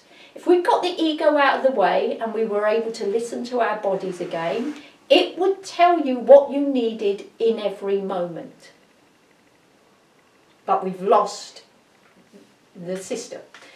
So I've said about that. So, also, just as an aside, so the head deals with the thoughts, and we talked about this being the facilitator. So this sends the messages through the mics, if you like, turn up the cymbals, turn down the triangle. The heart, because it's part of this system, the orchestra of the conductor of the music, so the heart, balances everything, conducts it, keeps all of the bits of the body in line and in check. And so it has to remember the music. So memory, that's why memory is there. And music is about feel, isn't it, and vibration. So this is why I think it's the emotional place, because, oh, I'm feeling down. Well, you need some serotonin then. Oh, I feel too agitated. Well, let's turn down the cortisol or all of those things. And the gut, I think, is more about behaviour. It's actions, isn't it? It's you know, it's about the physicality of and you behave from whether this feels anxious or feels calm or feels whatever it may be. And yeah, so I just want to talk, really want to go over that again, because I know some of you weren't in the room. So when I was on this detox, this juice detox, she gave me this amazing book called, by the medical medium, called Thyroid Healing, and it's by Anthony Williams, and he's written loads of books apparently, but this was Thyroid Healing, and she gave me it and it changed my life. And all the puzzle pieces started to fall together, because he says the Epstein-Barr virus, like cancer, when cancer is in everybody's body, and T cells, and the thymus here, this is why the heart is important, the thymus here sends out your T cells. So when the thyroid says, oh, cancer detected or something, the thyroid will activate to send out your T cells, your white blood cells, to go and eat up the cancer, clean up the cancer. Okay? So when the system works perfectly and the voice can be heard by the body, when it's healthy and active and not under attack, the immune system works perfectly, because this is like its little army. I call it now the army of angels. Now, the Epstein-Barr virus is the same. It's in our system to eat all the heavy metals and toxins. And when it's doing its job, it's perfect, and we need it. However, I think about it as a beast. If you feed the beast, like if those cancer cells, if your thyroid is under attack and the army doesn't get sent out, cancer will overwhelm you and kill you. In the same way, the Epstein-Barr virus, because it eats metals and toxins, now we are full of it. From every product you put on your skin that's got all those chemicals in, every antiseptic that you clean your side with that's got all those chemicals in, everything you spray in your room, every perfume, every time you go out, they're spraying chemicals in the air, there's chemicals in the food. Right, okay. So this Epstein-Barr virus, if you like, has got great, big and strong, because we're feeding it all of the time its favourite foods, heavy metals and chemicals. And now it's got out of control and it's not dying off like the cancer cells. It's replicating and getting stronger and stronger and more in you. Okay? And then, so when the immune system says, oh my God, we've got to do something about this, which remember comes from the thyroid, it starts to tell the body, well, think about it. What are you going to do if someone's attacking you? You go and try and shut it down. So where we're being diagnosed with thyroid issues, autoimmune diseases, that the self is attacking the self, it's not true. He says it's the Epstein-Barr virus that attacks the thyroid because it's trying to shut the immune system down that can kill it off. And therefore, that's why we get like the cysts and things, because the immune system says, or the thyroid says, right, build a wall, build a calcium wall that will protect us from this virus. But unfortunately, it's learned to eat the virus, eat the calcium. So then the thyroid says, okay, the liver can step up and do this job for me. So the liver steps in and provides what the thyroid would normally do. So then the virus goes and attacks the liver, and so on around the body. So the problem is the Epstein-Barr virus, and it's been, now if you are tested for Epstein-Barr and they find it, they will diagnose you with Lyme's disease, because they're putting two together and getting 5. Okay, Epstein-Barr causing these symptoms, this must be Lyme disease. they're not looking at what the Epstein-Barr is doing and how it behaves. And the guy that brings this through says, because we're not there yet with the science. But, so, what we can do is stop feeding the beast. If you stop feeding it, it will die off. And it's fed by eggs, pork, gluten and dairy. And what are we all becoming allergic to? And, you know, everyone you meet now has some kind of allergy. And the body is going, don't keep poisoning me. You're killing me, you're hurting me, you know, I can't make energy. So the key is, A, diet, but also you've got to reawaken the thyroid, you've got to reawaken the thymus. By tapping it, you awaken it. And to give the voice back to the thyroid, which then can run the immune system properly. But while it's being attacked all the time, and all the other things that help it is being attacked, it can't do its job. Does that make sense? So everything, I can't prove to you, and again, you know, you tell that to your doctor, he'll say something else, but it made absolute sense to me.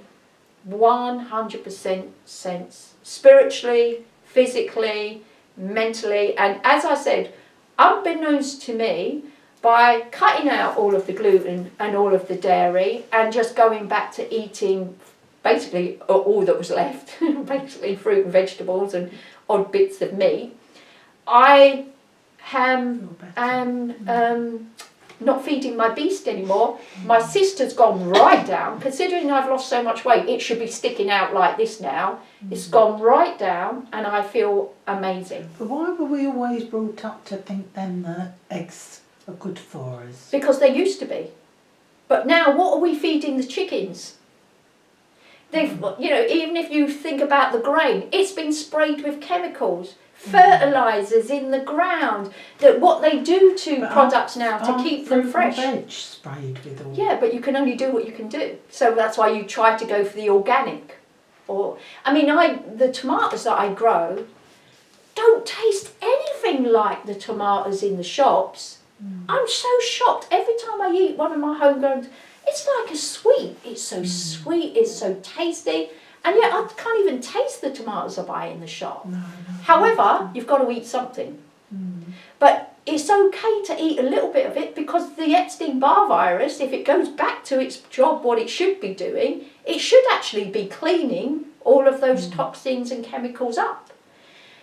And I can only advise you, I mean, you all say that my skin's lovely. Well, I don't use any face creams. The only products I now use, I shampoo my hair. I've stopped using conditioner ages and ages ago. Use as little deodorant, only if like I'm going to be sweating somewhere. I don't use deodorant every day. And I keep asking people, do I smell, who I trust, and they say no. Very few cleaning products in here at all. So all you can do is do your best. It's all you can do. You're never going to get rid of every toxin and chemical and everything else like that. I mean, I didn't used to bother filtering the water. I filter the water now. I drink the lemon water, which is the antiseptic. And in that book as well, he's got loads of recipes. So I do have a detox smoothie every day that's supposed to go and collect all the chemicals and stuff like that. So all you can do is do your best. You know, how far you want to go with it is up to you. But my suggestion is you get allergy testing done so you know what your triggers are as well, and then do your best to live as cleanly as you can, and notice if you feel different. If you don't feel different, then but all I can tell you is my own experience, and it makes sense with everything I'm being taught here. So, as we've said, so tips for how to change all of this. If you're living in dorsal and you're living in fight or flight and you're poisoning yourself and your immune system can't help you to feel happy and healthy, because happiness goes with health. You can't be happy if you're living in fear, anxiety, stress. And you can't be happy if you don't feel well. And we've talked about the diverticulosis, haven't we? That, you know, it's a fear story that sets that off. I'm going to meet new people, therefore I'm fearful, therefore this is going to set this off. When you're not bothered about who you're meeting or you feel comfortable with them, it doesn't set that effect off. So the head and the gut and all of this is connected. The gut, this is really important to remember, the gut sends more messages to the brain and it creates 95% of your serotonin. That's a shock to me. I never knew that. I thought serotonin was created in your brain.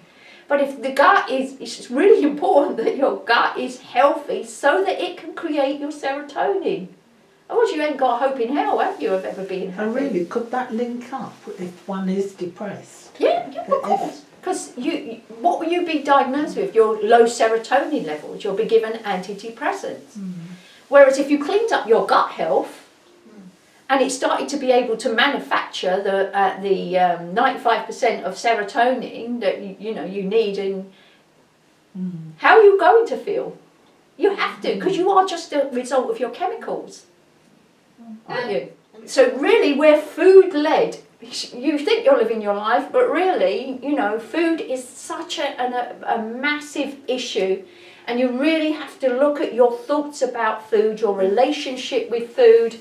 Because if you are, like we were talking about, the ego is playing tricks with you. You've got to have this, you've got to have that, you need that. You're poor if you don't subconsciously, or you weren't allowed to have it so you can have what you like now. Or all of these games that it plays and force or encouraging you to crave things that are actually poisoning you. If you know this now, it's madness to continue to do it.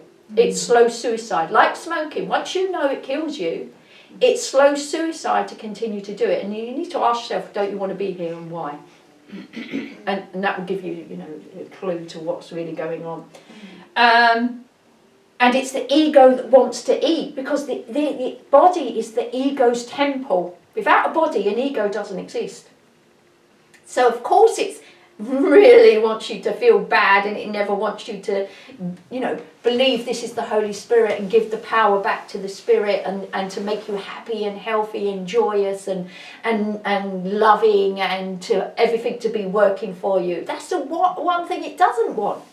So of course it's going to push you towards alcohol. You can't do without that drink. Oh, just have that drink, it's all right. It's the devil. It's the devil. So some ideas to stimulate the vagus nerve.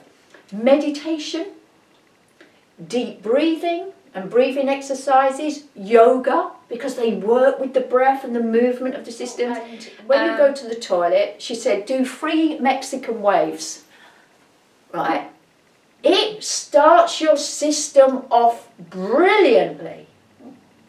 And also, when we go to toilet, if you have problems, get a little step, like the baby step, and put your legs up on it when you go to the toilet, because our natural way to evacuate is to squat.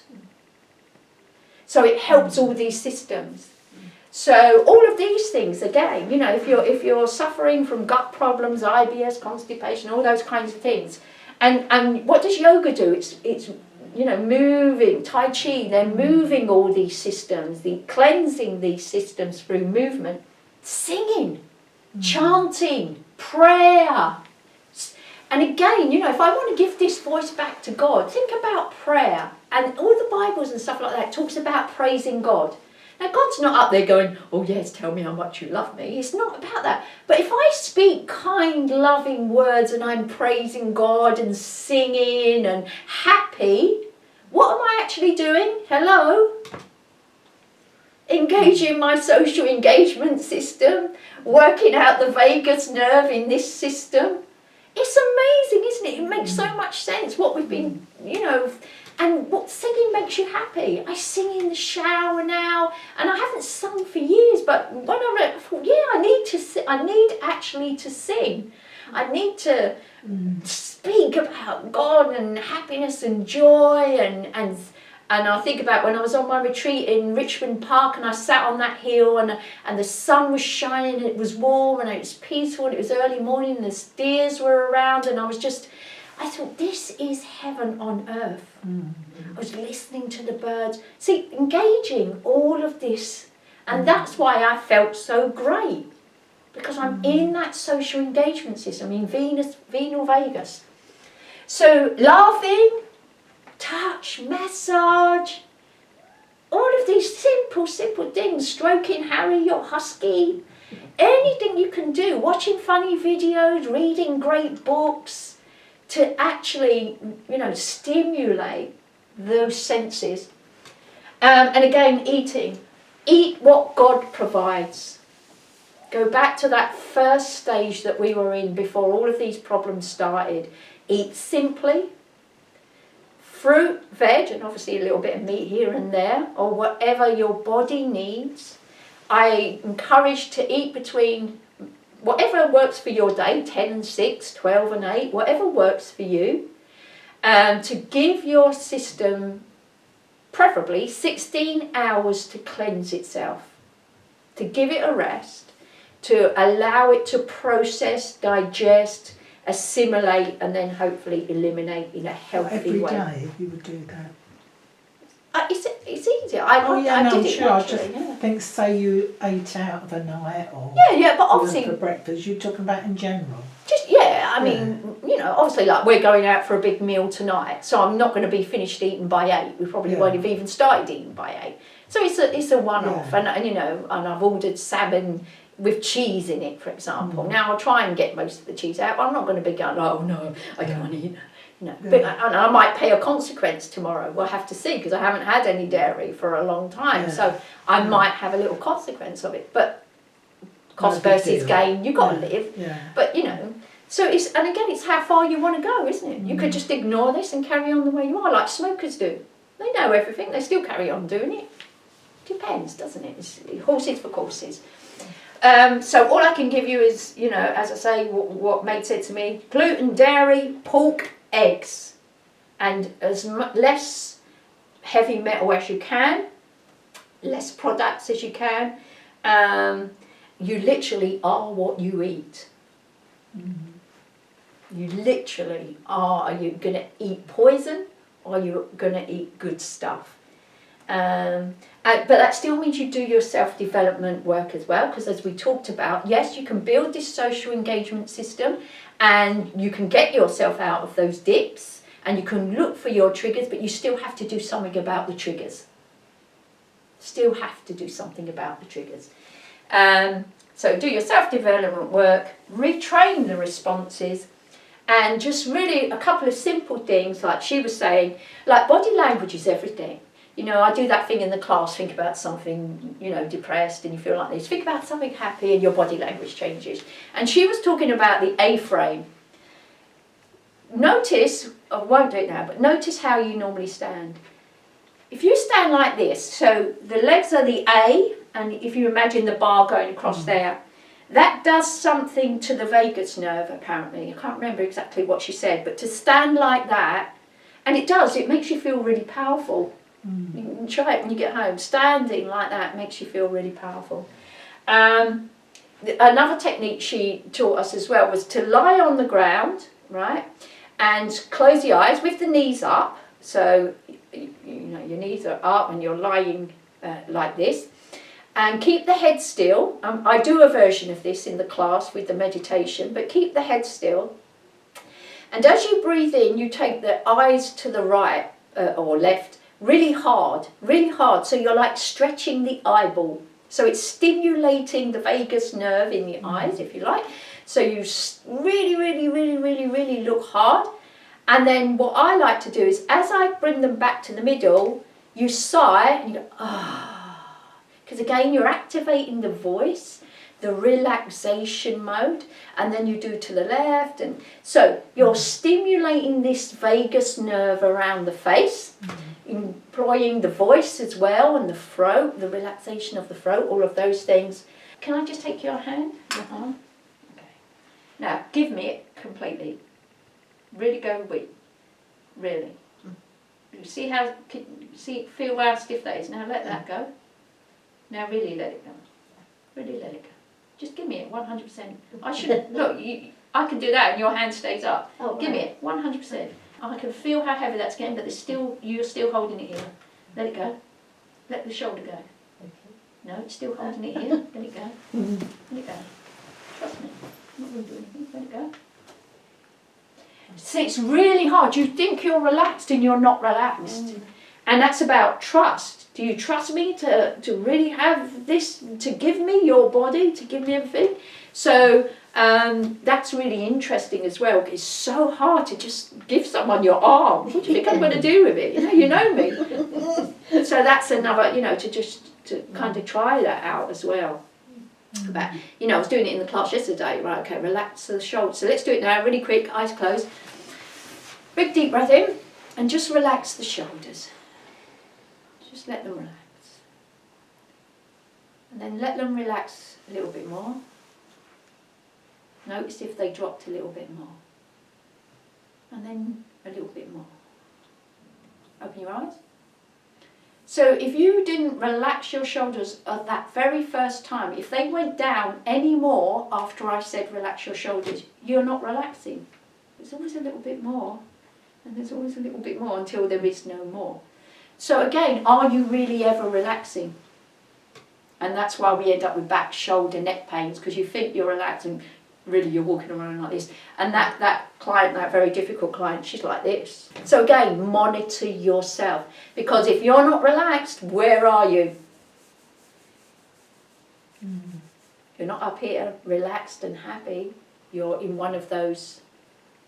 So again, you might have a fear around driving, a very low level fear or something, or always poised for something to come out at you or whatever it may be. Make sense? It Yes. does. Any Thank questions? you. My work here is done.